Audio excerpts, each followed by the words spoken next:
ये सारा कुछ हम लोगों ने अभी तक देख लिया। क्या क्या? थोड़ा बहुत स्टॉक्स को समझा कि स्टॉक्स क्या होते हैं, कंपनी स्टॉक्स मार्केट में क्यों निकालती हैं, ठीक है। उसके बाद स्टॉक से लोग कैसे पैसे कमाते हैं वो भी समझ लिया हम लोगों ने। स्टॉक मार्केट के बारे में कोई न्यूज़ अगर कहीं सुनने को मिल रहा है, उसमें कॉमनली कहते हैं कि मार्केट अप डाउन हो रहा है, तो उसका मीनिंग क्या होता है, निफ्टी एंड सेंसेक्स इंडेक्स के बारे में थोड़ा हम लोगों ने आइडिया ले लिया, ठीक है। अब हमने क्या कवर करना है, हमने देखना है कि simple ways to make money from market, market से पैसा कैसे बना सकते हैं। बहुत सिंपल तरीका, कोई बिगनर कैसे मार्केट से पैसा कमाना स्टार्ट कर सकता है। सिंपल बट नॉट ईजी, ये ध्यान रखना। ईजी वे, किसी भी कहीं से पैसा कमाने का ईजी वे नहीं होता है, कहीं भी कोई भी पैसा कमाने का ईजी वे नहीं होता है, सिंपल होता है। जितना सिंपल तरीके से मार्केट में तुम काम करोगे ना, उतना बेटर रिटर्न निकालोगे। जितना कॉम्प्लिकेट करोगे काम को, उतना डिफिकल्ट होगा पैसा लेके निकलना मार्केट से।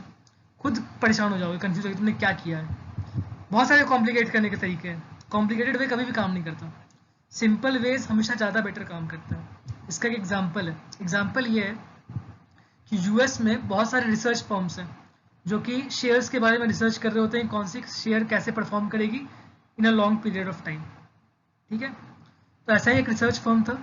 उन लोगों में किसी ने कहा, कहीं पे कुछ बहुत फेमस सेइंग है, किसी बहुत बड़े रिसर्चर की बहुत पहले से सेइंग थी कि एक अंधा एक अंधा बंदर भी अगर उठा के डार्ट्स फेंकेगा, शेयर मार्केट में इतने सारे शेयर्स हैं, उसका सिलेक्टेड शेयर्स का परफॉर्म करने का चांसेस ये बहुत अच्छा है, ऐसा कुछ था उसके सेइंग्स, ठीक है। तो उसकी परफॉर्मेंस भी हो सकता है कि बहुत अच्छे रिसर्चर से बेटर हो जाए, ब्लाइंड फोल्डेड अगर फेंका जाए डार्ट। ये तो बस ऐसे ही सिंपल कहा था उसने, ये दिखाने के लिए कि इतना रिसर्च का यहाँ मतलब नहीं, जितना कॉमन सेंस का मतलब होता है, ठीक है। तो उन्होंने क्या किया कि छोटे छोटे बच्चे होते हैं ना, छोटे क्लास के बच्चे, तो उनके पास गए वो रिसर्चर्स। उन लोगों ने कहा बच्चों को कि आप एक काम करो, आप लोग शेयर्स चुनो, कौन से शेयर में हमें इन्वेस्ट करना चाहिए जिससे हमें अच्छा रिटर्न मिलेगा। तो बच्चों से बोला कि आप लोग शेयर्स चुनो। बच्चों ने अपनी लिस्ट बनाई 15-20 कंपनीज की, 10-15 कंपनीज की बनाई थी बच्चों ने, 10-15 कंपनीज की एक लिस्ट बनाई। ऐसे ही जो स्टॉक के जो टॉप रिसर्चर्स थे, उन लोगों ने अपनी लिस्ट बनाई। ऐसा देखा गया कि बच्चों का बनाया हुआ लिस्ट लगातार 3-4 साल तक रिसर्चर्स की जो लिस्ट थी उससे अच्छा रिटर्न देता गया। इनफैक्ट वो जो यूएस मार्केट का इंडेक्स है उससे काफ़ी अच्छा रिटर्न दे रहा था। रीज़न क्या था कि बच्चों ने वो स्टॉक्स का नाम लिखा जो अपने आसपास में देखते हैं, जो टूथपेस्ट वो यूज़ करते हैं, ठीक है, जिस कंपनी के चॉकलेट्स वो खाते हैं, बाकी जो खाने पीने का आइटम है, ये सब चीज़ें वो देख, जो अपने आसपास में वो यूज़ करते हैं, जो देखते हैं, जो गाड़ी कंपनी वो यूज़ कर देखते हैं, वो कंपनी का जो मैन्युफैक्चर है, उन्होंने उस कंपनीज के नाम लिखे। और वो बिकॉज उनके प्रोडक्ट बहुत बिक रहे हैं, जिसके प्रोडक्ट ज़्यादा बिक रहे हैं मतलब कि वो ज़्यादा चांसेस है कि ज़्यादा ग्रो करेगा लॉन्ग टर्म के अंदर, वो अच्छी कंपनी है, ज़्यादा अच्छे स्कोप्स हैं उस कंपनी के अंदर। जिसकी प्रोडक्ट सेल नहीं हो रही है वो क्या कंपनी ग्रो करेगा। समझ आ रही है बात। और रिसर्चर्स ने क्या किया, रिसर्चर्स ने भाई पूरा दिमाग लगाया, ये एनालिसिस वो एनालिसिस, ये रिपोर्ट्स देख रहे हैं वो रिपोर्ट्स देख रहे हैं। रिपोर्ट्स का इतना मतलब नहीं, अगर तुम्हारा प्रोडक्ट बिक रहा है तो ऑलरेडी तुम ग्रो करोगे। कोई ऐसा है नहीं कि तुम्हारा प्रोडक्ट बिक रहा है और तुम ग्रो ना करो, ऐसा चांसेस बहुत कम है। हाँ, अगर तुमने कुछ कर्ज ले रखा है या कंपनी के अंदर कुछ स्कैम चल रहा है तो बात अलग है, तब हो सकता है कंपनी फेल हो जाए। बट अदरवाइज अच्छी कंपनी है, अच्छा परफॉर्म कर रही है, लगातार 10-20 साल से अपना प्रोडक्ट बेच रही है, पूरे वर्ल्ड में उसका मार्केट है, तो एक अच्छा ग्रोथ देती है कंपनी ऐसे, ठीक है ना। तो simple ways work better, simple ways are more effective. जो सिंपलेस्ट मेथड है शेयर मार्केट से पैसा कमाने का, वो है mutual fund, SIP, systematic investment plan. तो आप SIP स्टार्ट कर दो, सबसे सिंपलेस्ट तरीका है मार्केट से पैसा कमाने का।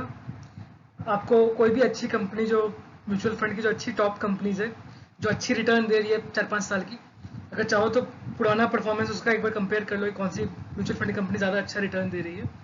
उसमें जो बेस्ट परफॉर्मिंग म्यूचुअल फंड्स है वो आपको इजीली 20% के आसपास पे कंपाउंडिंग दे देंगे।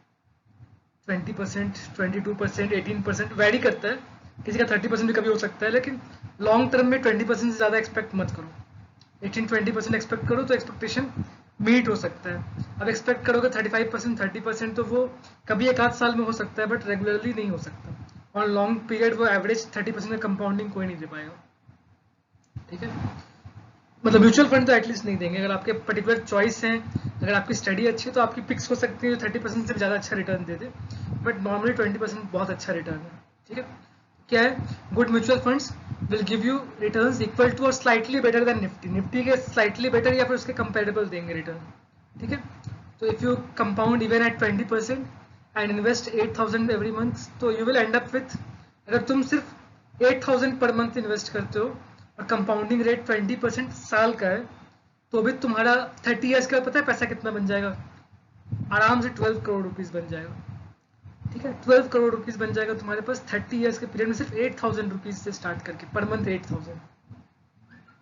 तो साल का सिर्फ 96,000 इन्वेस्ट कर रहे हो, less than 1 lakh every year. And compounding का ये पावर है कि वो 12 करोड़ में कन्वर्ट हो जाएगा। 8,000 सेव करना आज के टाइम में कोई बहुत बड़ी बात मुझे लगता है कि हर कोई सेव कर सकता है, थोड़ी बहुत अपनी ज़रूरतों को ठीक ठाक कंट्रोल करके, पैसे वेस्ट ना करो। तो 8,000 पर मंथ कोई भी कर सकता है सेव। 12 करोड़ रुपीज़ बड़ी बात नहीं होगी। ठीक है, लंबे पीरियड के टाइम में। अच्छा, इसके बाद क्या है, longer the period of holding more time it gets to compound better returns. Compounding के लिए आपको टाइम देना पड़ेगा। अगर आप चाहोगे कि 1 साल के अंदर हो जाए, 2 साल के अंदर हो जाए, 3 साल के अंदर हो जाए, तो पॉसिबल नहीं है। आपको अच्छे रिटर्न्स चाहिए तो आपको टाइम देना पड़ेगा मार्केट को, तभी कंपाउंडिंग हो गया, आपको एक अच्छा रिटर्न मिलेगा। पर मंथ कोई बहुत अच्छा रिटर्न आपको नहीं मिल सकता है अगर आपकी इन्वेस्टमेंट उतनी बड़ी नहीं है। अगर आपको बहुत अच्छा रिटर्न चाहिए सिंपल तरीके से भी, तो आपका इन्वेस्टमेंट अगर 50 लाख का है, 1 करोड़ का इन्वेस्टमेंट है, तो फिर कोई बात नहीं है। क्योंकि 1 करोड़ का इन्वेस्टमेंट अगर रहता है आपका और आप एनुअल 20% भी निकाल रहे हो, तो 20 लाख का आपको एनुअल रिटर्न आ रहा है, पर मंथ 1.5-2 लाख का आपका रिटर्न बन रहा है। 50 लाख भी अगर आप लेके चल रहे हो, 10 लाख एनुअल, मतलब कि पर मंथ आपको आराम से कितना 80,000 के आसपास का रिटर्न दे रहा है। तो दैट इज नॉट बैड। अगर 80,000 का रिटर्न आपको टैक्सेस वगैरह के बाद पड़ रहा है तो बुरा नहीं है। तो एटलीस्ट 50 लाख का आपका इन्वेस्टमेंट होगा एंड 20% का रिटर्न होगा, फिर तो कोई बात नहीं है। या 1 करोड़ का इन्वेस्टमेंट है, 20% का रिटर्न है, फिर तो कोई बात नहीं है आपका। तो आपका मंथली खर्चे बहुत अच्छे से मीट कर सकता है, एक सैलरी के इक्वालिटी हो सकता है। बट छोटे मोटे इन्वेस्टमेंट्स में आपको बड़ा कॉर्पस तभी क्रिएट होगा जब आप एक लंबा पीरियड के लिए उस पैसे को छोड़ेंगे। 30 साल के लिए छोड़े पैसे को, 35 साल के लिए, 40 साल के लिए, तब एक अच्छा आपको वैल्यू क्रिएट होता हुआ दिखाई देगा। ऐसा क्यों होता है, एक एग्जांपल बताता हूँ। सेंसेक्स जैसे है, सेंसेक्स निफ्टी सेंसेक्स है ना, सेंसेक्स की वैल्यू 1985 में, सेंसेक्स की वैल्यू 1985 में सिर्फ 400 रुपीज़ थी, सिर्फ 400 रुपीज़। आज उसकी वैल्यू 40,000 रुपीज़ है। टॉप 30 कंपनीज का एक एवरेज, वेटेड एवरेज, कोई दिमाग नहीं लगाना, सिर्फ सेंसेक्स खरीद के छोड़ दे बंदा तो वो 400 से 40,000 बन जाता है 30 ईयर्स के पीरियड में। ठीक है, जबकि इस 30 ईयर्स के पीरियड में क्या क्या हुआ। 80s में इंडिया कोई बहुत अच्छे तरीके से इकोनॉमिक ग्रोइंग तो नहीं था उसका 80s में। इस पीरियड में मैक्सिमम जो गवर्नमेंट रही, बहुत स्ट्रॉन्ग गवर्नमेंट नहीं रही, मैक्सिमम 1-2 बार ही एक स्ट्रॉन्ग गवर्नमेंट बन पाई इंडिया के अंदर। ठीक है, ज़्यादातर वीक गवर्नमेंट्स रही नेशनल लेवल पे। और क्या हुआ इस बीच में, इस बीच में कारगिल वॉर हुआ, इस बीच में सुनामी आई, इस बीच में बहुत बड़ा अर्थक्वेक आया, बहुत तरह के कैलेमिटीज हुए, नेचुरल प्रॉब्लम्स आए। ठीक है, छोटे मोटे डिमोनेटाइजेशन वगैरह तो कहना ही नहीं है। और उसके बाद अगर कहा जाए ये जो 2008 का क्राइसिस आ गया, सब कुछ हुआ इस 15, 20, 30 साल के अंदर, सब कुछ हुआ जो हो सकता था। सब कुछ बुरा हुआ, कुछ कुछ अच्छा भी हो गया, लेकिन जो मर्जी हो, एक अच्छे रेट्स के साथ इंडियन मार्केट ग्रो करती रही है। अब तो लोग और अवेयर हो गए। पहले के टाइम में तो स्कैम्स कितने हुए थे, हर्षद मेहता स्कैम, केतन पारिक स्कैम, बहुत तरह के स्कैम हुए थे। बिकॉज उस टाइम लोगों को शेयर मार्केट की अंडरस्टैंडिंग थी नहीं, मैक्सिमम लोगों को, बहुत कम लोगों को शेयर मार्केट की अच्छी अंडरस्टैंडिंग थी। उन लोगों ने एक्सप्लॉइट किया था, जो कमियां थी ना मार्केट के अंदर, उसको एक्सप्लॉइट करके प्राइस मैनिपुलेशन किया था उन लोगों ने, कहीं और से पैसे ला करके उसको कम कर दिया, ज़्यादा कर दिया। लेकिन फिर गवर्नमेंट ने एक अच्छी सी बॉडी क्रिएट की, सेबी नाम से, जो सारा कंट्रोल करती, सारे रूल्स बनाए गए। अब कोई भी ऐसा स्कैम करना पॉसिबल ना रहे, जहां तक हो सके उनको कंट्रोल किया जाए, हर तरह के मैनिपुलेशंस को कंट्रोल किया जाए, कोई सिस्टम को एक्सप्लॉइट ना कर सके। तो इस तरीके से नए नए रूल्स, मार्जिन के रूल्स बनते रहते हैं सेबी से। तो अब इतना पैसा तो आपके रिस्क में नहीं है, बहुत ही अच्छा, बिल्कुल ऐसा है ना, रोबस्ट मैकेनिज्म क्रिएट किया है सेबी ने इंडिया के अंदर। तो बहुत सेफ है आपका पैसा कंपेरेटिवली, इतने डरने की बात नहीं है कि स्कैम्स हो जाएंगे, ऊपर नीचे हो जाएगा मार्केट, ऐसा इतना ज़्यादा फ्लक्चुएशन भी नहीं होता है। एक लॉन्ग पीरियड में आपका ऑन एवरेज एक काफ़ी अच्छा रिटर्न मिलेगा, बट वो रिटर्न ऐसा नहीं मिलता, स्ट्रेट लाइन नहीं मिलता है, वो रिटर्न ऊपर जाता है नीचे आता है, ऊपर जाता है नीचे आता है, ऊपर जाता है नीचे आता है। लॉन्ग पीरियड में देखेंगे तो वो ऊपर ही जाता है, लॉन्ग पीरियड में ऊपर ही जाता है, बट बीच के पीरियड में कभी कभार डिप भी मारता है, ऊपर जाता है, फिर डिप मारता है, फिर ऊपर, ऐसा होता रहता है, ऊपर नीचे होती रहती है, मार्केट में फ्लक्चुएशन आती रहती है, ठीक है। बट म्यूचुअल फंड से या फिर इंडेक्स से चाहे म्यूचुअल फंड से 30-40% का रिटर्न मत एक्सपेक्ट करना। यहाँ आपकी रिस्क लो है, लो रिस्क है आपकी इन्वॉल्वमेंट कम, आपको टेंशन नहीं लेना है, कोई और आपके बदले टेंशन ले रहा है, और आपका आराम से 18-20% का रिटर्न कंपाउंडिंग आ जाएगा। अगर आप 40% का रिटर्न चाहते हैं, 50% का रिटर्न चाहते हैं, 35% का रिटर्न चाहते हैं, आपको थोड़ा रिस्क लेना पड़ेगा। अगर आप चाहते हैं 25 से 40 के बीच में रिटर्न, ठीक है, इसका बहुत सिंपल तरीका है। सिंपल तरीका क्या है, निफ्टी जो है, निफ्टी में से आप एक काम करो, निफ्टी में 50 कंपनीज है, निफ्टी टोटल 50 कंपनीज का एवरेज है, इसके टॉप 10 कंपनीज है, इसके टॉप 10 कंपनीज के शेयर्स आप डायरेक्टली बाई कर लो। म्यूचुअल फंड वाले भी यही काम करते हैं, वो भी टॉप 10 कंपनीज के शेयर्स बाई कर लेते हैं। इसके बाद और क्या कर सकते हैं कि जितने पीएसयू के स्टॉक्स हैं, पीएसयू के स्टॉक्स को अवॉइड करो, पीएसयू बैंक वगैरह को अवॉइड करो, ठीक है। सिर्फ जो बड़ी बड़ी अच्छी कंपनीज है उनको पकड़ो, प्राइवेट कंपनीज जो है, ठीक है। कोई कंपनी आपको लगता है कि कैश वगैरह का, उसका स्टडी करो, उसके रिपोर्ट्स वगैरह को देखो। कोई कंपनी अगर बीच में थोड़ी खराब परफॉर्म कर रही है तो उसको अवॉइड कर सकते हैं, 2-3 साल तक कोई अच्छा परफॉर्म नहीं कर रही है। एनपीए वगैरह बैंक्स में आ रहा है, अगर उन बैंक्स को हटा दो जिसमें एनपीए का प्रॉब्लम आ रहा है, कुछ क्राइसिस का डर लग रहा है आपको, फाइनेंशियल क्राइसिस का डर लग रहा है, तो उन शेयर्स को थोड़े टाइम के लिए अवॉइड कर सकते हैं। और डिफरेंट सेक्टर्स से 2-3 शेयर्स उठा करके, मेजर ध्यान रखना है टॉप 10 कंपनीज के अंदर, ठीक है। तो थोड़ा डाइवर्सिफाई करके आप खरीद सकते हैं, 10-12 शेयर आप खरीद के रख सकते हैं। आईटी के 1-2 शेयर्स उठा लो, इन्फोसिस, टीसीएस वगैरह। बैंक्स में से एचडीएफसी बैंक पिक कर सकते हैं, कोटक महिंद्रा बैंक पिक कर सकते हैं, वो अच्छे बैंक हैं। एक्सिस बैंक वगैरह में भी थोड़ा प्रॉब्लम चल रहा है, आईसीआईसीआई बैंक वगैरह, आपको थोड़ा अपडेटेड भी रहना पड़ेगा। ऑटो सेक्टर के अंदर मारुति वगैरह काफ़ी अच्छे ऑप्शन है अपने पास, ठीक है। एफएमसीजी में आना, हिंदुस्तान यूनिलीवर बहुत टॉप कंपनी है, वो हमेशा ही टॉप रहेगी। ब्रिटानिया वगैरह के भी शेयर्स ऐसे अच्छे हैं, लेकिन वो टॉप कंपनी इस लिस्ट में नहीं आएगी, लार्ज कैप की लिस्ट में वो नहीं आएगी, ठीक है।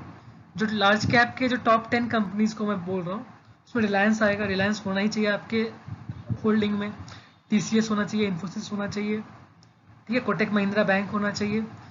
तो ये 5-10 शेयर्स अगर आप पिक करते हैं, और कंपनी का ट्रेंड भी देखोगे, उसका ट्रेंड कैसा है, उसका रिजल्ट कैसा है, ये भी देखते रहो। कोई कंपनी कभी खराब परफॉर्म करे तो उसको अवॉइड कर सकते हैं, थोड़े बहुत पड़े उसको निकाल भी दो, प्रॉफिट बुक कर दो इसमें, ठीक है। और अच्छी होल्डिंग रखो, साल के अंदर आपको 25 से 40% का रिटर्न आराम से मिलेगा। 25 to 40% पे जायंट्स आराम से ग्रो करते हैं। कोई 1-2 कंपनी नहीं परफॉर्म कर रही होगी, ऐसा हो सकता है कि थोड़ा टाइम खराब चल रहा है उसका बीच में, तो अगर आपने इसको अवॉइड कर दिया तो और अच्छा आपको रिटर्न मिल जाएगा। निफ्टी 18% पे ग्रो क्यों करती है, पहले ये समझो कि निफ्टी 18% पे क्यों ग्रो करती है। निफ्टी 18% पे इसलिए ग्रो करती है बिकॉज 50 कंपनीज का एवरेज है।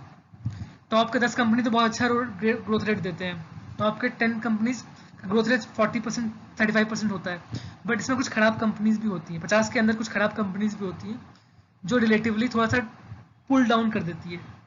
डिफरेंट सेक्टर है, सारे सेक्टर एक साथ काम नहीं करेंगे, कोई सेक्टर का टाइम चल रहा है, 2 सेक्टर्स अच्छे परफॉर्म कर रहे हैं, 2-3 सेक्टर्स खराब परफॉर्म कर रहे हैं, इस कारण से ऑन एवरेज आउट करके निफ्टी थोड़ा सा कम परफॉर्मेंस देगा, जो बेस्ट है उससे थोड़ा कम देगा, ठीक है।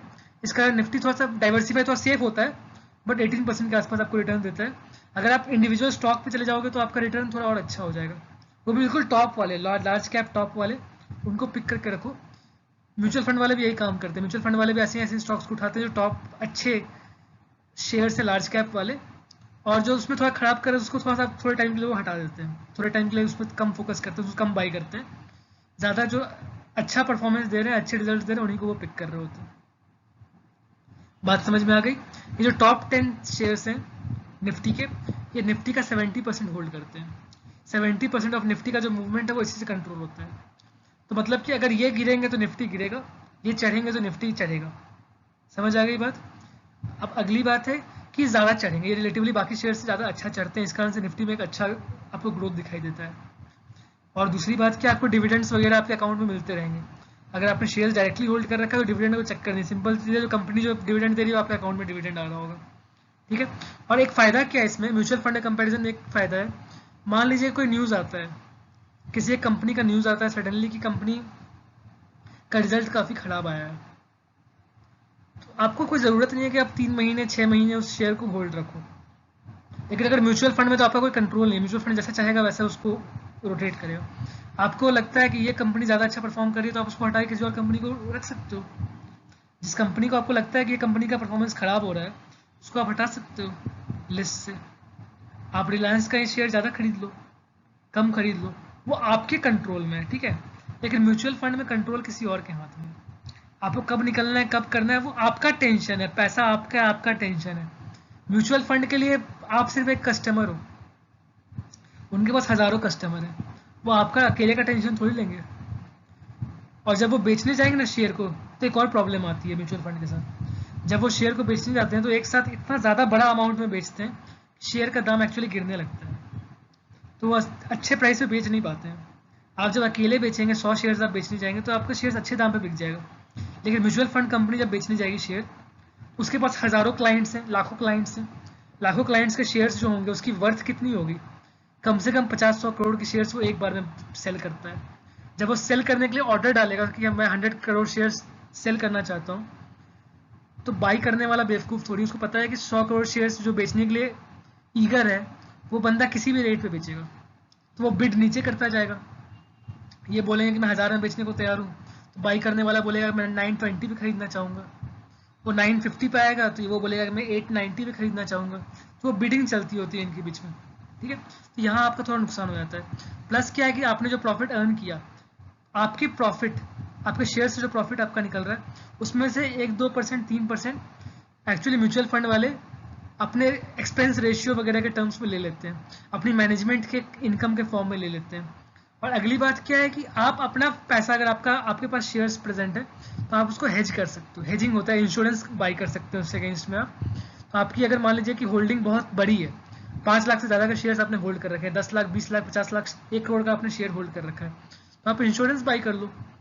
वो इंश्योरेंस होता है ऑप्शंस। ऑप्शंस अगर आपने बाई कर रखे हैं तो क्या होगा कि अगर मार्केट क्रैश करता है तो आपके पैसे इंश्योरेंस बाई करने का टाइम बहुत कम लगता है। प्रीमियम टाइप का होता है कि आपने प्रीमियम पे करना है। मान लीजिए कि आपने प्रीमियम पे किया, पर शेयर आपने 10 रुपये प्रीमियम पे किया। ठीक है। तो आपने 75 शेयर्स बाई किए, 10 रुपये का प्रीमियम, 750 रुपीज़ आपके लगे। लेकिन एक प्राइस होगा, उस प्राइस के नीचे जब मार्केट जाएगी ना, तो हर एक रुपये के आपको पूरा पैसा मिलेगा। अगर मार्केट क्रैश कर रही है, 3 लाख रुपए का आपका लॉस होना चाहिए उस क्रैश में, आपको सिर्फ ये जो अमाउंट आपका लगा 750, इसको माइनस कर दीजिए, बाकी पूरा अमाउंट आपको मिलेगा। इंश्योरेंस से आपको वो पूरा पैसा मिलेगा, 3 लाख 5 लाख जितना भी क्रैश करेगा मार्केट वो आपको मिल जाएगा। तो आपका लॉस कुछ हुआ ही नहीं, आपका जितना शेयर गिरा उतना ही आपको इंश्योरेंस से मिल गया, इससे आपका पैसा बच गया। दूसरा पॉइंट ये है, ये सब चीज़ें आपके लिए म्यूचुअल फंड कंपनी नहीं करेगी। इनफैक्ट वो करेगी, लेकिन जो एक्स्ट्रा पैसा वो कमा रही है हेजिंग के थ्रू, वो अपने पास रख लेगी, वो आपको नहीं देगी।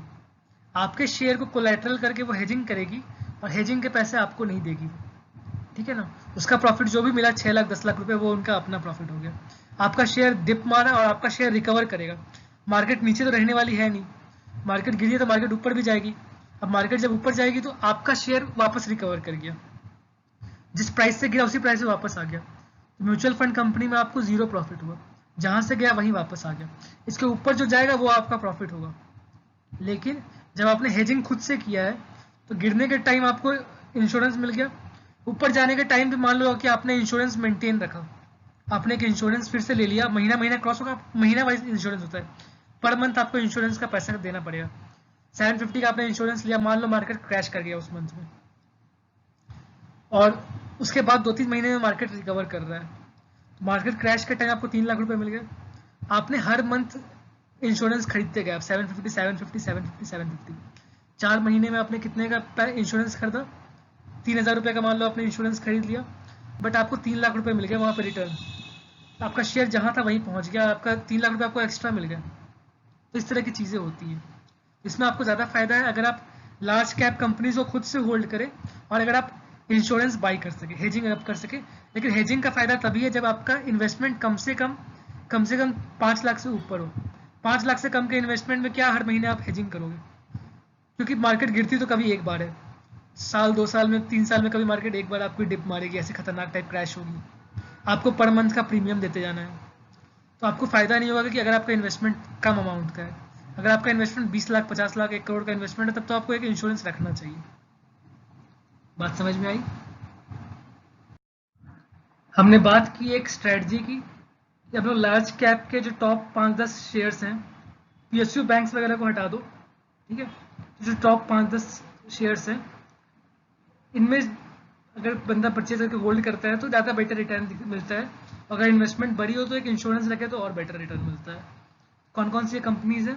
रिलायंस इंडस्ट्रीज, ये largest giant of Nifty, Nifty का सबसे बड़ा पोर्शन रिलायंस इंडस्ट्रीज का ही है।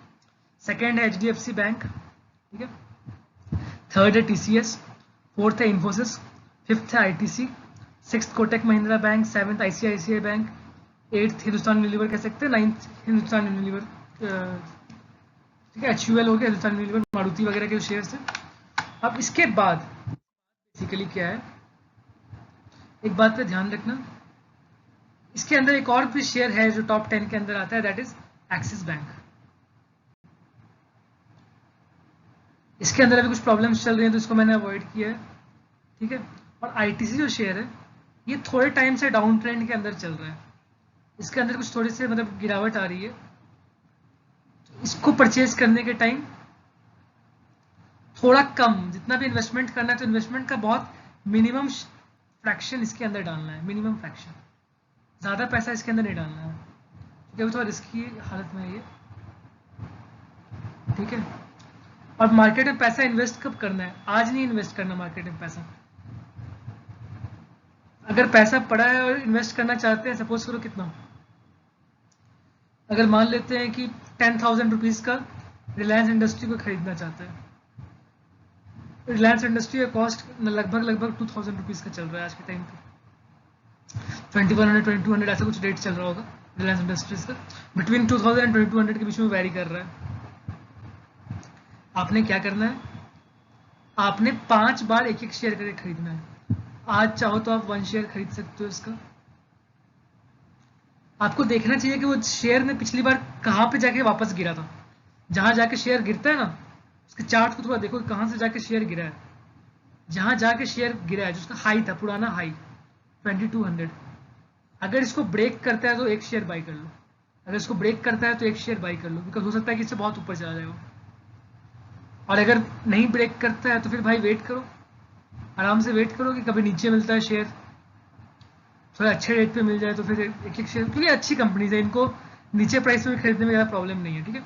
तो वर्ल्ड मार्केट में कोई क्रैश होता है तो ज़रूर खरीदना चाहिए, अगर वर्ल्ड मार्केट में कोई क्रैश मिल रहा है तब तो ज़रूर खरीदना चाहिए, उससे काफ़ी अच्छा रिटर्न मिल जाता है। मार्केट जब क्रैश हुई थी ना कोरोना वायरस के कारण, तो रिलायंस इंडस्ट्रीज का लोएस्ट प्राइसेस जो मिला था वो 850 का अराउंड मिल गया था, ठीक है। रिलायंस इंडस्ट्रीज 850 रुपीज़ का चल रहा था मार्च महीने में, मार्च में रिलायंस इंडस्ट्रीज 850 रुपीज़ का चल रहा था, और वहां से अभी क्या हालत हो गई, कितने महीने गुजरे, 3 महीने 4 महीने गुजरे, जुलाई तक, मार्च से जुलाई तक 3-4 महीने गुजरे, इसके अंदर ही रिलायंस इंडस्ट्रीज 850 से चढ़ के कहाँ पहुंच गया, 2200। मतलब अगर किसी ने बंदे ने थोड़ा कॉन्फिडेंस दिखाया होता वहां पर, अगर 1 लाख रुपए का शेयर उठाया होता तो उसका पैसा अभी 3 लाख रुपए का हो जाता, विद इन 3 से 4 महीना वो 2 लाख रुपए कमा के निकल गया। कौन सी खराब रिटर्न है? इस बीच में तो ऑलमोस्ट सारे शेयर्स डबल हो गए, ठीक है। तो कोई गिरता है अगर मार्केट, तब एक्टिव हो जाओ, मार्केट अच्छी चल रही है उस टाइम पे इन्वेस्ट करने का ज़्यादा फायदा नहीं है, तब पैसे को बचा के रखो, बिकॉज मार्केट में गिरावट कभी ना कभी आएगी, जब मार्केट में गिरावट आएगी तो आपका पैसे की वैल्यू कम हो जाएगी, बेटर है कि उस टाइम पे बाई कर लो, ठीक है। तो फर्स्ट मेथड था हमारे पास, कौन सा मेथड, SIP म्यूचुअल फंड, वो रिटर्न कितना देता है, 15 से 20% तक का रिटर्न दे देता है वो। सेकेंड मेथड था हमारे पास टॉप 10 लार्ज कैप शेयर्स को पिक करना। वो भी हमें कितना रिटर्न देता है, 25% से 40% तक का रिटर्न देता है। मैंने जो लिस्ट बताई थी उसमें मैंने HDFC बैंक बोला था, बट साथ में HDFC भी वहाँ लिखा हुआ था। HDFC एक अलग कंपनी है, HDFC बैंक एक अलग कंपनी है, और दोनों इंडिया के सेकंड थर्ड पोजीशन में आता है। फर्स्ट रिलायंस है, second HDFC bank, third HDFC, ऐसे ही समझ लो, दोनों ऑलमोस्ट कंपेरेटिवली है। तो दोनों को परचेज कर सकते, दोनों काफ़ी अच्छे शेयर्स हैं। HDFC को भी शेयर परचेज कर सकते हैं, HDFC बैंक को भी परचेज कर सकते हैं। ठीक है, अब इसके बाद अगर और भी अच्छा रिटर्न चाहिए, 25-40% से भी अच्छा रिटर्न चाहिए, थोड़ा रिस्क लेने को अगर तैयार है, तो फिर हमारे पास क्या ऑप्शन है, तो थोड़ी अच्छी एनालिसिस करनी होगी, थोड़ी अच्छी स्टडी करनी होगी। और हमने क्या करना होगा कि हमने मिड कैप पे थोड़ा इन्वेस्ट करना स्टार्ट करना पड़ेगा। मिड कैप में इन्वेस्ट करेंगे तभी हमें इससे अच्छा रिटर्न मिलेगा, अथवा इससे अच्छा रिटर्न लार्ज कैप से नहीं मिल पाएगा। मिड कैप में क्या है, मिड कैप में एक प्रॉब्लम मिड कैप के साथ होती है कि वो हाईली वोलेटाइल शेयर्स होते हैं। मतलब कि अगर मार्केट बढ़ेगी, अगर अच्छा उसको मिल रहा है सारा कुछ, तो बहुत तेजी से वो डबल हो जाएगा। लेकिन अगर मार्केट थोड़ी भी खराब हुई, सबसे पहले मिड कैप गिरेगा। मिड कैप स्मॉल कैप वाले बहुत जल्दी गिरते हैं, लार्ज कैप वाला बहुत दिन तक स्टेबल रहता है। अगर थोड़ा बहुत मार्केट में प्रॉब्लम चल रही है, लार्ज कैप जल्दी नहीं गिरता। मिड कैप स्मॉल कैप को थोड़ा भी खराब नहीं हो तो तुरंत गिर जाता है। ठीक है, तो मिड कैप वाले को थोड़ा इन्वेस्टमेंट अपना कम रखना है। आपका जो टोटल इन्वेस्टमेंट है उसका मेजर फ्रैक्शन, चाहे तो आप म्यूचुअल फंड SIP में कर सकते हैं, बाकी बचे फ्रैक्शन का भी बड़ा पार्ट लार्ज कैप में रख सकते हो। थोड़ा पार्ट पता है खाने में अचार जैसा, थोड़ा सा अमाउंट आप रख सकते हैं क्या, मिड कैप स्मॉल कैप के शेयर्स, तो वो आपको बेटर रेट पे रिटर्न दे सकते हैं। ठीक है, ये इजीली 2 से 3 साल में डबल हो जाते हैं। कोई भी अच्छा मिड कैप का शेयर है तो आसानी से 2-3 साल के अंदर डबल होता हुआ दिख जाता है। और अगर फॉलन मार्केट में मिल जाए, गिरे हुए मार्केट में अगर मिल जाए, तब तो कहना ही नहीं है, 3-4 महीने 5 महीने में भी डबल हो जाएगा। ठीक है, अगर आधी रेट पे उतर आया तो रिकवर कर गया तो हो गया डबल तुम्हारा अमाउंट। ठीक है, तो गिरे हुए शेयर में अगर उठा लिया तो बहुत अच्छा रिटर्न मिलता है। तो ठीक है, लेकिन हाँ, गिरते हुए शेयर में नहीं, गिरे हुए शेयर बात अलग है। गिरे हुए कब, जब मार्केट फॉल करे, पूरा का पूरा मार्केट फॉल करे। ऐसा नहीं कि मार्केट ऊपर है अकेला एक शेयर गिर रहा है, ऐसे शेयर को हाथ नहीं उठाने लगाना है कभी भी। मार्केट ठीक ठाक संभली हुई है, कोई शेयर गिरना स्टार्ट हो गया, उस शेयर पे हाथ मत डालना, सस्ता शेयर खरीदने के चक्कर में मत पड़ना, नुकसान बहुत हो जाएगा। क्या करना है हमने, अगर मार्केट पूरी की पूरी गिरी है तब उसमें से कोई अच्छा शेयर चुन के उठा लिया, वहां पर रिटर्न बहुत ही अच्छी बनती है। वहां पे तो कोई खराब शेयर उठा ले तब भी अच्छा ही रिटर्न मिलता है। तो गिरे हुए मार्केट में सबसे ज्यादा फायदा होता है। ठीक है, लेकिन जो कंपनी मिड कैप पिक करेंगे तो सम मिड कैप्स में फेल मेन प्रॉब्लम है कि मिड कैप फेल होने के चांसेस ज़्यादा होते हैं और वो स्मॉल कैप बन जाते हैं गिर गिर के, तो फिर उनका हाल बहुत बुरा हो जाएगा। या फिर ऐसा होता है कि मिड कैप बहुत जायंट बन जाए, उसमें चांसेस दोनों खुले हैं, बहुत तेजी से होता है, या तो ग्रो बहुत तेजी करेगा या तो गिरेगा बहुत तेजी से। इसलिए आपको रेगुलरली उसको चेक करते रहना पड़ेगा कि उसमें क्या न्यूज़ चल रही है कंपनी के अंदर और कैसी परफॉर्मेंस रह रही है, क्वार्टर बाई क्वार्टर कैसा परफॉर्मेंस हो रहा है, कैसे रिजल्ट्स आ रहे हैं इसके, कंपनी के फाइनेंशियल्स कैसे हैं, कंपनी की मैनेजमेंट कैसी है, कंपनी के फ्यूचर विजन कैसा है, स्कोप कैसा है कंपनी का, तो वो सारा कुछ देखते रहना होगा, तो ज़्यादा अच्छा रिटर्न बन सकता है। और इसमें एक और काम कर सकते हैं, टॉप इन्वेस्टर्स होते हैं ना, इंडियन मार्केट में टॉप इन्वेस्टर्स होते हैं, उनके पिक्स को देखो कि उन्होंने कौन कौन से शेयर्स होल्ड कर रखे हैं, उनको भी ले लो, तब भी काफ़ी अच्छा रिटर्न मिल जाता है। लेकिन हाँ, वही बात है कि आपको अपना एग्जिट प्लान करना है। आपको ये तो इन्फॉर्मेशन मिल जाएगी कौन से इन्वेस्टर ने कौन सा शेयर उठा रखा है, बिकॉज उनकी इन्वेस्टमेंट जो होती है, जब वो उठाते हैं शेयर तो कंपनी का 1-2% सीधा बाई कर लेते हैं। पूरी कंपनी जो करोड़ों की कंपनी होती है उसका 1-2% वो सीधा ही परचेज करते हैं। ठीक है, सेबी का रूल होता है कि अगर आपकी होल्डिंग कुछ परसेंटेज से ज़्यादा है तो आपको डिक्लेयर करना पड़ेगा कि आप उस शेयर को रखते हो, तो डिक्लेरेशन में आ जाता है कि उस बंदे ने ये सारे शेयर्स होल्ड कर रखे हैं।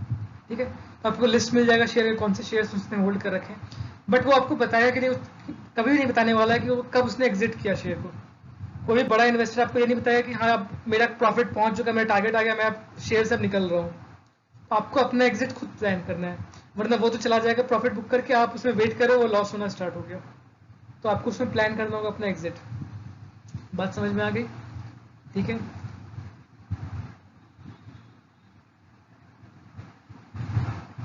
तो अब बेसिकली बात ये है कि जो ग्रोथ होती है, ग्रोथ कितनी ज़्यादा होती है, कितना हो सकता है ग्रोथ, इसका अंदाज़ा। इसका ये अंदाजा है कि जो शेयर्स आज के टाइम पे 5,000 रुपये के चल रहे हैं, 5,000 रुपये का एक शेयर, कुछ शेयर्स ऐसे भी जो 50,000 से भी ज़्यादा के हैं, एक शेयर का प्राइस 50,000 से भी ज़्यादा है, MRF वगैरह का, तो उसका शेयर्स का कॉस्ट 50,000 से भी ज़्यादा है। ये सारे शेयर्स किसी न किसी टाइम पे, जब पहली बार लिस्टिंग हुई थी इनकी, 10 रुपीज़ पर शेयर पे लिस्टिंग हुई थी। कितने पे हुई थी? फेस वैल्यू 10 रुपीज़ का था उस टाइम पे, ठीक है। लेकिन आज जो ये ट्रेड हो रहा है, जो लोग खरीद रहे हैं, बेच रहे हैं, लोग इसके लिए 50,000 रुपये देने को भी तैयार है। 10 रुपये के शेयर के लिए लोग 50,000 देने को भी तैयार है। और ये सारा कुछ 25-30 साल के अंदर हुआ है। 25 to 30 ईयर्स के अंदर एक शेयर 10 रुपीज़ से 50,000 रुपीज़ का हो गया। कितने टाइम्स हो गया? 5,000 टाइम्स हो गया। बहुत सारे शेयर्स आपको दिखाई देंगे 2,000 रुपये का, लेकिन उसकी एक्चुअल वैल्यू 2,000 नहीं है, बिकॉज कई बार स्प्लिट हुआ है, शेयर्स का स्प्लिट हुआ है। शेयर्स का स्प्लिट होता है तो क्या होता है बेसिकली कि जो नंबर ऑफ शेयर्स होते हैं कंपनी के, मान लीजिए कि शेयर कंपनी ने 1 लाख शेयर्स निकाल रखे थे, अब कंपनी शेयर को स्प्लिट कर रही है। 1 लाख शेयर से हर शेयर का प्राइस आज मार्केट में 1,000 रुपीज़ चल रहा है। 1 लाख शेयर से पर शेयर प्राइस 1,000 रुपीज़ है। कंपनी ने शेयर्स को स्प्लिट किया। स्प्लिट करने का टाइम क्या होता है? उसने 10 टाइम्स कर दिया नंबर ऑफ शेयर्स। तो अगर नंबर ऑफ शेयर्स 10 टाइम्स हो जाएगा, price of each share upon 10 हो जाएगा। Shares, number of shares 1 lakh से बढ़ के 10 लाख हो जाएंगे, हर शेयर का प्राइस 1,000 से कम होकर 100 बन जाएगा। तो मार्केट कैप कंपनी का वही रहेगा, स्प्लिट हो जाएंगे शेयर्स। स्प्लिट करने से क्या होता है कि एक शेयर का प्राइस कम हो जाता है, 1,000 से 100 हो जाता है, तो ज़्यादा लोग खरीद सकते हैं उस शेयर को। तो उससे कंपनी के परचेज करने वालों का नंबर्स बढ़ जाता है, शेयर्स परचेज करने वालों के नंबर्स बढ़ जाते हैं। तो इस कारण से लोग स्प्लिट, कंपनी शेयर्स को स्प्लिट करती हैं। तो अगर स्प्लिट को ध्यान में रखा जाए तो जिसका रेट आपको 2,000 लग रहा है, हो सकता है उसका रियल रेट 10 लाख से भी ज़्यादा का होगा। उनका फेस वैल्यू 1 का होता है, उनका फेस वैल्यू क्या होता है? जनरली 1 का होता है। तो वो कई बार स्प्लिट हो चुके हैं, ठीक है, कई बार वो स्प्लिट ऑलरेडी उन्होंने देख रखा है। तो एक्चुअली वैसे होती हैं चीज़ें, तो थोड़ा बहुत समझो इन चीज़ों को। तो 1 लाख रुपीज़ के ही बहुत सारे शेयर आज के टाइम में ट्रेड कर रहे हैं मार्केट के अंदर, ठीक है। तो in life time a company में ग्रो 10,000 टाइम और 1 लाख टाइम लार्जर। 30-40 ईयर्स के पीरियड में हो सकता है कोई कंपनी 1 लाख टाइम्स ग्रो कर गया। रिलायंस ही ऑलरेडी कितना ग्रो कर चुका है पिछले 20-30 साल के अंदर, आप देख सकते हो मार्केट कैप कितना ग्रो हुआ है रिलायंस का। तो ये आपका मेन पर्पस होना चाहिए कि कंपनी कितना ग्रो कर रहा है और उतना आपका प्रॉफिट इंक्रीज करेगा, उतना आपका इन्वेस्टमेंट भी ग्रो करेगा। तो ये पर्पस है हमारा इन्वेस्टमेंट के डायरेक्शन में, होल्डिंग के डायरेक्शन में। ये होल्डिंग का पॉइंट ऑफ व्यू है, ठीक है। तो लॉन्ग टर्म इन्वेस्टिंग में क्या अच्छे पॉइंट्स हैं, क्या खराब पॉइंट्स हैं? लॉन्ग टर्म इन्वेस्टमेंट की अच्छी पॉइंट्स हैं कि रिलेटिवली सेफ होता है, रिलेटिवली इतना अधिक नुकसान नहीं होता आपका। अगर आपने पैसे लगाए हैं, लंबे टाइम में कुछ ना कुछ ग्रोथ तो होती है, बिकॉज वर्ल्ड मार्केट बढ़ रहा है, इंडियन मार्केट बढ़ रहा है।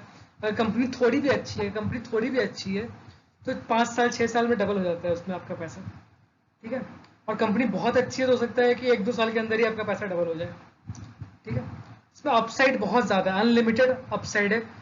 1,000 टाइम्स, 10,000 टाइम्स, 1 लाख टाइम्स आपका इन्वेस्टमेंट ग्रो कर सकता है। तो ऐसा बाकी इन्वेस्टमेंट्स में नहीं होता है, ठीक है। तो ये one of the best methods है मार्केट से पैसा कमाने का। लेकिन इसमें आपको लॉन्ग टर्म इन्वेस्टमेंट के लिए आपको अच्छी नॉलेज होनी चाहिए कि आपको कंपनी की स्टडी बहुत अच्छी होनी चाहिए। आपको एक अच्छा मार्केट से एक शेयर चुनना होगा जिसको लोग नहीं जानते, लोगों ने नहीं ढूंढ पाया, लेकिन आप ढूंढ लो, तब आप अच्छा कमा पाओगे। इसके नेगेटिव पॉइंट्स क्या है? इसमें नेगेटिव पॉइंट ये है कि एक रेगुलर सोर्स ऑफ इनकम नहीं है। यहाँ पे कोई रेगुलर सोर्स ऑफ इनकम आपके पास शेयर मार्केट से नहीं है, आपके पास कोई ऑल्टरनेट सोर्स ऑफ इनकम होना चाहिए जहाँ से आप रेगुलर पैसा कमा रहे हैं। क्योंकि क्या है कि अगर आपको कोई शेयर होल्ड करना पड़ गया 8 साल 10 साल तक, अगर आपको शेयर को होल्ड करना पड़ गया, जब तक आप बेचोगे नहीं तब तक आपको फायदा होगा नहीं, उसकी वैल्यू बढ़ती जाएगी। 100 रुपये का चीज़ आज 500 का बिक रहा है, 1,000 रुपये का बिक रहा है, लेकिन जब तक आप नहीं बेचोगे तब तक आपको फायदा मिलेगा नहीं, तो वो आपके किसी काम का नहीं है। 8-10 साल के बाद जाके आपको प्रॉफिट कहीं पे मिलेगा, ठीक है। इसके बाद क्या, पेशेंस बहुत ज़्यादा चाहिए। हो सकता है कि 3-4 साल बिल्कुल बढ़ नहीं रहा, रुका हुआ है रेट, आपको लगेगा कि यार बेच के हटो, कोई और शेयर खरीदो, बाकी सारा मार्केट बढ़ रहा है, यही नहीं बढ़ रहा। बस मार्केट में बाकी शेयर्स होंगे जो बढ़ रहे होंगे, न्यूज़ में दिखा रहे हो कि ये शेयर इतने से इतने पहुंच गया, कोई आदमी आके आपको आइडिया देगा कि ये शेयर का आप देख लो, इस शेयर को यहाँ से वहाँ, आप कहाँ इसके चक्कर में फंसे हो। लेकिन अगर आपने अच्छी स्टडी की है, आपको पेशेंस चाहिए, आपको उस शेयर को होल्ड करना पड़ेगा और आपको एक अच्छा रिटर्न मिलेगा। एक और प्रॉब्लम क्या आती है कि आपने शेयर को होल्ड किया 7 साल 8 साल, आपने शेयर को होल्ड किया, लेकिन क्या हुआ कि आपने जब स्टडी किया था वो टाइम दूसरा था, 7-8 साल के बाद जो टाइम है उस टाइम दूसरा है।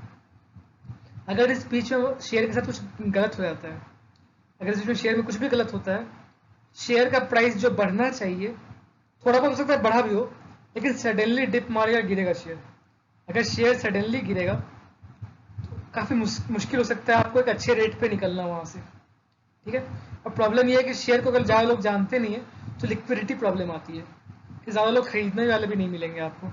आप बेचना चाहेंगे, आपका शेयर ज़्यादा प्रेजेंट है, आप बेचना चाहेंगे बट खरीदने वाले इतने नहीं मिल रहे।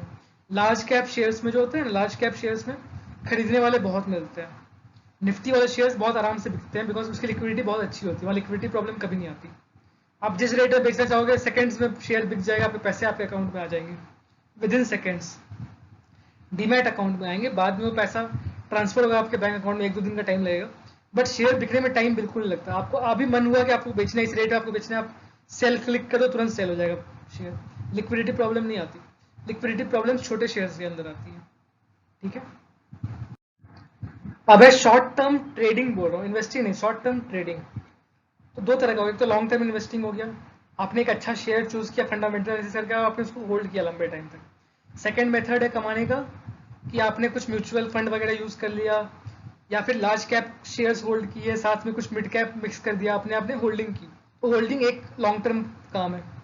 शॉर्ट टर्म के अंदर हो सकता है कि आप मोमेंटम पे ट्रेड करें, किसी शेयर में अचानक से मोमेंटम आया, इसने ब्रेकआउट दिया है, जहां से वो बार बार गिर रहा था उसको उसने क्रॉस कर दिया, आप उस शेयर को बाई कर सकते हैं और आप अच्छा प्रॉफिट आप निकाल सकते हैं। महीने, 2 महीने, 1 साल के अंदर आप काफी अच्छा प्रॉफिट निकाल सकते हैं, ठीक है। यहाँ पे क्या होता है कि रेगुलर सोर्स ऑफ इनकम होता है, बिकॉज शेयर आप चेंज करते रहते हो। अब इस शेयर में ब्रेकआउट हुआ, इसमें आपने प्रॉफिट निकाला, 1 महीने के अंदर जो आपने प्रॉफिट कमाया कमा लिया। अगले महीने आपने किसी और शेयर को देखा, वहां ब्रेकआउट हुआ, आपने उसको बाई कर लिया। अलग अलग टाइम पे बहुत सारे शेयर में ब्रेकआउट आते रहते हैं, आपको चूज करना है कि आप कौन से शेयर पे ट्रेड करना चाहते हैं। यहाँ पे आपको हफ्ते, 2 हफ्ते, महीने में आपको कुछ ना कुछ पैसा आता रहेगा, रेगुलर सोर्स ऑफ इनकम होता है। और क्या बेनिफिट है, अगर किसी शेयर में फॉल आता है, आपको बहुत जल्दी दिख जाता है कि मोमेंटम में फॉल आ गया, मोमेंटम खत्म हो गया शेयर का। आपको चार्ट स्टडी करना आना चाहिए, टेक्निकल एनालिसिस थोड़ा बहुत आना चाहिए आपको बहुत जल्दी दिख जाएगा कि शेयर में गिरावट आई है, आप तुरंत निकल जाओ। तो आपका लॉस लिमिटेड है, आपका लॉस आप खुद लिमिट करते हैं, तो आपने लॉस अपना बुक कर लिया। लेकिन लॉन्ग टर्म में क्या होता है ना कि गिरता रहता है शेयर, बंदा होल्ड किया रहता है कि मेरा टारगेट आएगा, मुझे लगता है कि ये शेयर चलेगा। शेयर चला ही नहीं बहुत लंबे टाइम तक, बाद में कुछ न्यूज़ आ गई कि उसके अंदर तो कुछ बहुत बड़ा स्कैम हो रखा है, तो आपका एक लंबा लॉस हो सकता है। यहाँ पे आपका लॉस कम होता है। कैसे कम होता है कि अगर आप डिसिप्लिन फॉलो करें, अगर डिसिप्लिन नहीं फॉलो करेंगे तो प्रॉब्लम होगी। This is simple way to earn money but not easy way to earn money, because ये थोड़ा डिफिकल्ट होता है। अपने आप को कंट्रोल करना बहुत टफ होता है मार्केट में। अपने आप को कंट्रोल करना सबसे टफ काम है। अपनी लालच को कंट्रोल करना, अपने डर को कंट्रोल करना, ग्रीड एंड फियर, मेनली ये 2 फैक्टर मार्केट को चलाते हैं। आप जब बाकी लोग डर रहे हैं आपको, तब ग्रीडी होना है। जब बाकी लोग ग्रीडी हो रहे हैं आपको डरना चाहिए। जब मार्केट ऊपर है आपको डरना चाहिए, जब मार्केट नीचे है तो आपको ग्रीडी होना चाहिए कि अब मैं बाई करूंगा, बहुत सारे खरीद लूंगा मैं। जब मार्केट टॉप पे तो आपको डर जाना चाहिए कि अब मार्केट कब गिर जाएगा, मैं बेच के अब निकलूंगा। लेकिन जब बेचना है तो सिर्फ अपना प्राइस बेचना है। अगर आपने शेयर 500 का खरीदा है, शेयर का प्राइस मार्केट में 1000 रुपीज है, आप आधे शेयर ही बेचो, अपना प्राइस आप निकाल लो, और जो पैसा आपने मार्केट से कमाया है उसको मत बेचो, उसको आप रखे रहो, लंबे टाइम तक होल्ड करो, 30 साल 40 साल तक होल्ड करो, बड़ा अच्छा प्रॉफिट बन के निकलेगा मार्केट से।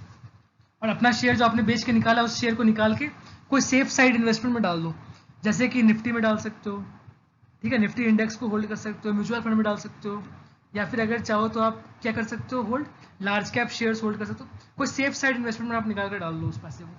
जब मार्केट ऊपर चली गई उसको निकाल के कोई सेफ साइड जगह पे डाल दो, मार्केट गिर गई कोई रिस्की सा इन्वेस्टमेंट में डाल सकते हो, जब चढ़ेगा मार्केट तो सब कुछ चढ़ेगा, ठीक है ना।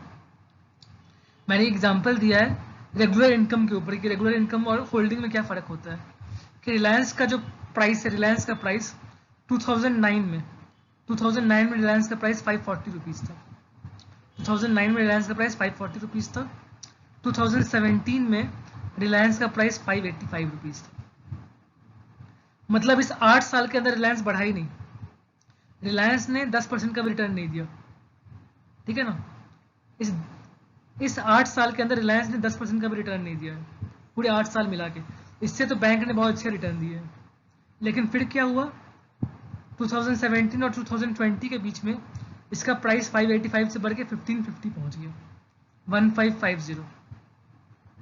मैंने भी रिलायंस का 1000 रुपीज़ से मैंने रिलायंस खरीद के होल्ड किया हुआ है, ठीक है ना। 1000 रुपीज़ का मैंने रिलायंस खरीदा था।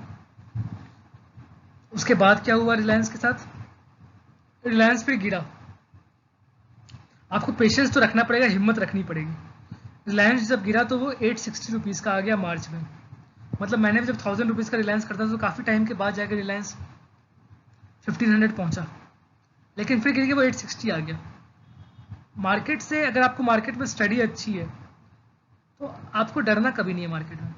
मार्केट में वॉलेटिलिटी आपका हेल्प फ्रेंड है, सबसे बेस्ट फ्रेंड आपका कौन है, वॉलेटाइल मार्केट। अगर मार्केट गिरती है तो आपको ज़्यादा प्रॉफिट देगी, इतना ध्यान रखो। अगर आपके पास पैसे हैं तो आप परचेज कर सकते हो शेयर्स, अच्छे शेयर्स स्टडी करो, परचेज करो गिरे हुए मार्केट में। नहीं भी है तो आप वेट करो, पेशेंस रखो अपने पास। अगर मार्केट गिरा है तब, मार्केट ऊपर है आपका शेयर गिर रहा है तब वो पॉइंट वैलिड नहीं है, तब आपको बेच के निकल जाना चाहिए, बिकॉज कुछ गड़बड़ आपके शेयर के साथ, ठीक है। तो 860 रुपीज़ पूरा मार्केट गिरा 2020 मार्च में। फिर क्या हुआ, फिर असल में जो प्रमोटर है शेयर के, जो एक्चुअल जो रिलायंस कंपनी के ओनर है मुकेश अंबानी, उन्होंने अपने खुद का शेयर परचेज करना स्टार्ट कर दिया मार्केट से, बिकॉज उन्हें पता था कि शेयर के अंदर कुछ ना कुछ अच्छा होने वाला है। जब भी कोई प्रमोटर अपना शेयर परचेज करना स्टार्ट कर दे, कंपनी का ओनर अपना शेयर परचेज करना स्टार्ट कर दे मार्केट से, समझ जाओ कि कंपनी के अंदर बहुत बड़ा ग्रोथ आने वाला है। कंपनी का रियल सिचुएशन उसके ओनर को पता होता है। अगर कंपनी का ओनर शेयर को बेच रहा है मार्केट के अंदर, समझ जाओ कि कंपनी में कुछ खराब होने वाला है। कंपनी का ओनर अगर शेयर परचेज कर रहा है तो समझ जाओ कि कुछ खतरनाक होने वाला है, कुछ बहुत ही अच्छा होने वाला है शेयर के अंदर। तो ये सब जो लोग होते हैं ना, ये बहुत बड़ा परचेज करते हैं, ये बल्क डील होता है। इसका न्यूज़ आराम से आपको मिल जाएगा कि मुकेश अंबानी ने अपने शेयर को परचेज किया है। तो ये क्लियर था कि अभी कुछ बड़ा होने वाला है शेयर के अंदर, लेकिन हमें ये उम्मीद नहीं थी कि ऐसा कुछ बड़ा होगा। फिर क्या हुआ, 3 महीने के अंदर लगातार न्यूज़ पे न्यूज़ आई कि रिलायंस ने अपने स्टेक्स सेल किए, फेसबुक ने परचेज किया, इसने परचेज किया, उसने इन्वेस्ट किया रिलायंस के अंदर, बहुत सारे न्यूज़ आए। और 3 महीने के अंदर अंदर रिलायंस 860 रुपीज़ से बढ़ के 2198 पहुंच गया। रिलायंस 2198 पहुंच गया कब, 28 जुलाई 2020। 3 से 4 महीने के अंदर इस शेयर ने खतरनाक ग्रोथ दिखाया, ठीक है। मोमेंटम शेयर्स में आपको अच्छा ग्रोथ मिल सकता है, आराम से आपको पर वीक 8 से 10% मिल सकता है। कभी कभी आपका फेल भी होगा, लेकिन आपने देखना है कि आप ट्रेंड कब है, डाउन ट्रेंड कब है, और आपको एक रेगुलर सोर्स ऑफ इनकम यहाँ से क्रिएट हो सकता है। लेकिन अगर आप लॉन्ग टर्म होल्डिंग करते हैं तो आपको 5-10 साल तक जीरो इनकम पे भी वेट करना पड़ सकता है, और हो सकता है उसके बाद अगर गिर गया शेयर तो आपको जीरो इनकम पे ही निकलना पड़े उस शेयर से, फुल लॉस सह के। अच्छा, इसका निगेटिव पॉइंट क्या है, इसका निगेटिव पॉइंट है कि ये बहुत डिफिकल्ट है। टाइमिंग करना मार्केट में एंट्री एंड एग्जिट बहुत टफ काम है, इतना आसान काम नहीं है। इसके लिए आपको चार्ट्स की बहुत अच्छी स्टडी होनी चाहिए, आप बहुत अच्छा डिसिप्लिन होना चाहिए कि आप इस टाइम पे निकलेंगे तो आप निकलेंगे। तब आपके मन में ये नहीं आना चाहिए कि आज 2000 का है, कल 2100 हो जाएगा, ये 2100 हो जाए चाहे 5000 हो जाए। अगर आपने निकलना है तो आपने निकलना है। फिर आपने नहीं देखना कि अब क्या होगा, न्यूज़ वाले क्या बोल रहे हैं, पब्लिक क्या बोल रही है। अगर आप ये सब चीज़ देखोगे तो आपको नुकसान हो जाएगा, क्योंकि वो बहुत कुछ बोलेंगे। वो बढ़ते शेयर को हमेशा बोलेंगे कि बढ़ता ही जाएगा, गिरते शेयर को हमेशा बोलेंगे गिरता ही जाएगा। तो आपने वो सब नहीं देखना है, आपने देखा कि रेजिस्टेंस वैल्यू टच हुई, आपने निकल जाना है मार्केट से। आपका प्रॉफिट निकला है, आप निकल जाओ, आप वेट मत करो, वरना बाद में अफसोस होगा, ठीक है। इसके बाद आता है intraday trading in stocks. Index नहीं बोल रहा हूँ, स्टॉक्स बोल रहा हूँ। दो तरह के इंट्राडे ट्रेडिंग होती है, इंडेक्स में होता है, एक स्टॉक्स में होता है। इंडेक्स रिलेटिवली सेफ है, स्टॉक्स बहुत ही खतरनाक है। और कोई न्यूज़ वाले स्टॉक में आप ट्रेड करो तो बहुत ही ज़्यादा जानलेवा काम है वो, ठीक है। ऐसा हो सकता है कि आपने कभी कोई स्टॉक खरीदा अपने काम के लिए, बट आपको एक ही दिन में 2-3% प्रॉफिट मिल गया उस स्टॉक में, तो आप निकल जाओ स्टॉक से, वो इंट्राडे चलता है। बट आप प्लान करके इंट्राडे रोज बैठ रहे हो कमाने के लिए, तो आप कंफर्म बात है कि आप लुट के निकलोगे मार्केट से, आप अपना हर पैसा लुटवा के निकलोगे मार्केट से, ठीक है ना, कोई पैसा नहीं बच पाएगा आपके पास। तो ये गैम्बलिंग है, इसमें सक्सेस रेशियो बिल्कुल नेग्लिजिबल है, 0.01% पैसा कमा के बंदे निकल पाएंगे। यहाँ से निकलना आसान नहीं है, ठीक है, बहुत ही डिफिकल्ट है। वो भी इंडेक्स में तो फिर भी आप कमा लो, इंडेक्स में अगर अच्छा प्लान, अच्छा स्ट्रेटजी है आपके पास, आपकी अच्छी खासी इन्वेस्टमेंट है, आपके पास हेजिंग के मेथड्स हैं, इंश्योरेंस है आपके पास फ्यूचर ऑप्शंस का अच्छा नॉलेज है, तो आप वहाँ से कमा के निकल सकते हो इंट्राडे में और बहुत अच्छा पैसा निकाल सकते हो आप वहाँ से। बट ऐसे सुना के किसी के इसमें हाथ मत डालना। कोई भी न्यूज़ आ रही है कभी किसी शेयर में ऐसे हाथ मत डालना इंट्राडे स्टॉक्स के लिए। और एक बात पे ध्यान रखना कि आपने जो भी सोचा, आपने जो भी प्लान किया, जो भी तरीका आपने चूज़ किया कमाने का, मार्केट में कमाने के बहुत सारे तरीके हैं, डिफरेंट डिफरेंट बंदे डिफरेंट तरीके से कमा रहे हैं। आप किसी और को कॉपी करने की कोशिश मत करो। आप प्लान करो कि आप कौन से मेथड से करना चाहते हो। आप अपने रूल्स लिखो कि आपने क्या करना है, आपने रूल्स लिखो, आप रूल 1, रूल 2, रूल 3, उस रूल को हमेशा फॉलो करना है, भले कुछ भी हो जाए, चाहे आप करोड़ों कमा लो, चाहे आप बर्बाद हो जाओ, लेकिन आप अपने रूल्स से नहीं हट सकते। ठीक है, डिसिप्लिन बहुत ही इंपॉर्टेंट है।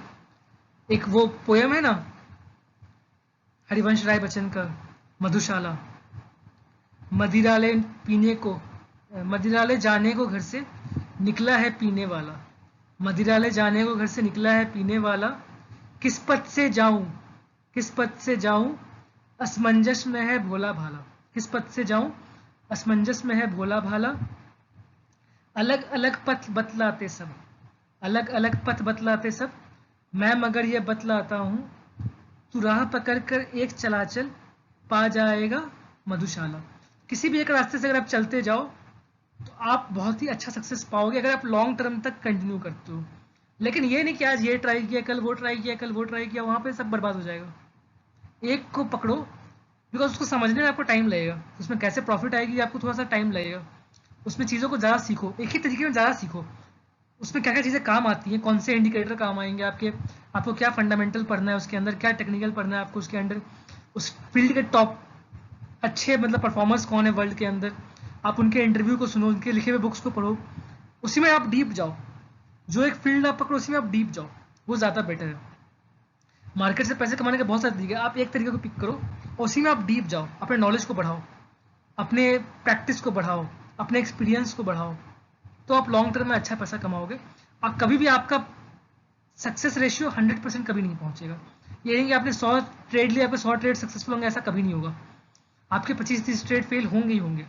राकेश झुनझुनवाला जी के भी ट्रेड फेल होते हैं, बड़े बड़े इन्वेस्टर्स के भी फेल होते हैं, लेकिन वो एक ट्रेड में सारा पैसा नुकसान नहीं सहते, थोड़ा नुकसान सहते हैं, निकल जाते हैं उस ट्रेड से, फिर वो अगला ट्रेड देखते हैं और जब प्रॉफिट लेते हैं तो बड़ा प्रॉफिट लेते हैं। वो जो अच्छे ट्रेडर होते हैं वो प्रॉफिट बड़ा लेते हैं, नुकसान छोटा लेते हैं। जब नुकसान होता है, जब ट्रेड गलत जाता दिखता है, बिकॉज प्लानिंग उनको पता है कि मुझे क्या चाहिए, ट्रेड कैसे बिहेव करना चाहिए। अगर ट्रेड वैसा नहीं बिहेव कर रहा जैसा वो चाहते हैं तो वहां से लॉस बुक करके निकल जाते हैं, जल्दी निकल जाते हैं। ये नहीं कि मैं वेट कर रहा हूँ कि मेरा प्राइस आएगा तब मैं निकलूंगा, वो प्राइस कभी नहीं आने वाला, वो नुकसान बढ़ता जाएगा। और प्रॉफिट के टाइम थोड़ा प्रॉफिट है, अरे इतना प्रॉफिट आ रहा है कहीं गिर ना जाए मार्केट में, बुक करके निकल जाऊँ। प्रॉफिट कभी छोटा नहीं लेना है, लॉस बड़ा नहीं लेना है, लॉस छोटा प्रॉफिट बड़ा, तब आप नंबर ऑफ ट्रेड्स के अंदर बहुत अच्छा प्रॉफिट लेके निकलेंगे फाइनली। ठीक है, तो ये डिफरेंट मेथड्स थे कमाने के, सिंपल वाले मेथड्स बिगिनर्स के लिए, बहुत सारे एडवांस मेथड्स से काफ़ी अच्छा रिटर्न निकल सकता है, बट वो यहाँ पे मैंने कवर नहीं किया, वो मैं अलग से वीडियो बनाऊंगा और वो मेरा रिसर्च, मेरा खुद का रिसर्च है वो, तो वो मैं पब्लिक डोमेन में नहीं डालूंगा। एक दो जो मेरे बहुत क्लोज लोग हैं मैं सिर्फ उनको ही भेजूंगा वो वीडियोस। ठीक है, तो बिगनर लेवल पे ये होता है कि बेसिकली सबसे बेस्ट तरीका है एसआईपी, म्यूचुअल फंड। कोई माथा पच्ची नहीं है, कोई दिमाग नहीं लगाना, लगा के छोड़ दो, जो रिटर्न मिल रहा है आराम से खाओ। ठीक है ना, आप जितना भी इन्वेस्टमेंट डालोगे वो सब मैनेज कर लेंगे। आपका इन्वेस्टमेंट जिस दिन बढ़ता है वह कंपाउंड होते होते 2 करोड़ का इन्वेस्टमेंट मार्केट के अंदर है, आपका शेयर खरीदने का टाइम हाथ कांपेगा, आप खरीद नहीं पाओगे 2 करोड़ रुपए का शेयर। थोड़ा सा प्रॉफिट होगा, आप पैसा निकाल लोगे मार्केट से। लेकिन जब म्यूचुअल फंड में है ना तो आपका टेंशन नहीं रहता, जब आपकी इन्वेस्टमेंट बढ़ के 2 करोड़ हो जाएगी तब भी वो आराम से शेयर खरीदेंगे आपके नाम पे, उनको कोई टेंशन नहीं है आपका। पैसे डूब भी गए तो आपके, तो उनको टेंशन नहीं उस बात का, तो वहाँ से आपका रिटर्न अच्छा मिलता है। क्योंकि जब बढ़ के अमाउंट बढ़ा जाता है ना तब आप उसको मैनेज नहीं कर पाते, वो लोग मैनेज कर लेते हैं। तो इसलिए म्यूचुअल फंड एक अच्छा रिटर्न का तरीका है अगर आप 30-40 साल का ड्यूरेशन रखते हैं अपने मन में तो। या आप निफ्टी को ब्लाइंडली खरीदते रहो, हर साल निफ्टी खरीदो, हर महीने निफ्टी खरीदो, उसमें भी लॉन्ग टर्म में काफ़ी अच्छा पैसा आप कमा के निकलोगे। और बेटर है कि हर महीने मत खरीदो, जब जब मार्केट डिप मारे, जब भी मार्केट डिप मारे आप 2-3 लाख का निफ्टी खरीद लो, आपको लॉन्ग टर्म के अंदर इतना अच्छा पैसा बन के मिलेगा कि मतलब आप कह नहीं सकते हो। जब भी गिरा हुआ मार्केट मिले 2-3 लाख का निफ्टी खरीद डालो, बैंक निफ्टी खरीद डालो, तो वहाँ से काफ़ी अच्छा पैसा मिल जाता है। बैंक का अलग इंडेक्स होता है, उसको बैंक निफ्टी कहते हैं, वो खरीद लो, बहुत अच्छा रिटर्न मिलेगा। रिलायंस खरीद लो, आईटी सेक्टर का इन्फोसिस टीसीएस खरीद लो, काफ़ी अच्छा रिटर्न मिलेगा आपको उसमें, ठीक है।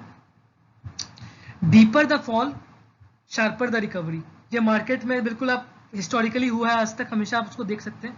जब भी मार्केट में फॉल डीप होता है, डरने वाली बात नहीं है, बहुत अच्छा मौका मिला है आपको।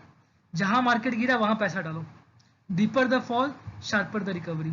इस बार तो सिर्फ 3 महीने के अंदर ही मार्केट काफ़ी अच्छी रिकवरी दे गया कोविड क्रैश में। हो सकता है कि थोड़े टाइम के बाद फिर से एक क्रैश आ जाए।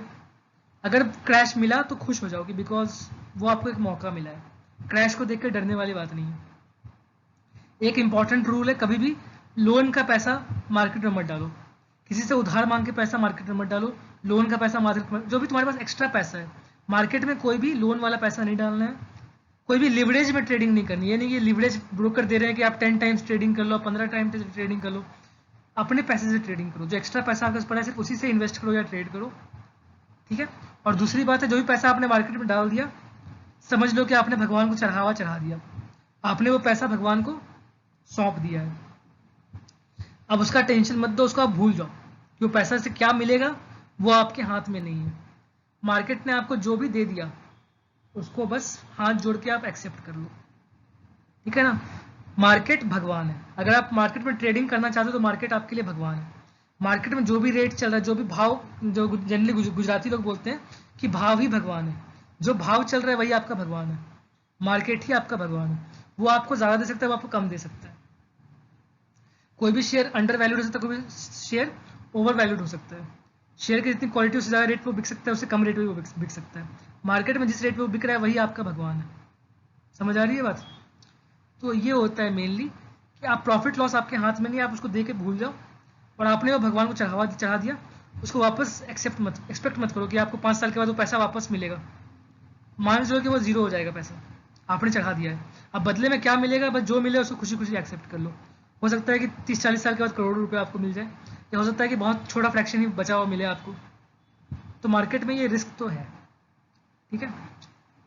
अच्छे तरीके से करेंगे तो सक्सेस का रेट बहुत हाई है, चांसेस बहुत हाई है सक्सेस का, और बहुत अच्छा पैसा आप लेके निकलोगे, बट रिस्क तो है, ठीक है ना।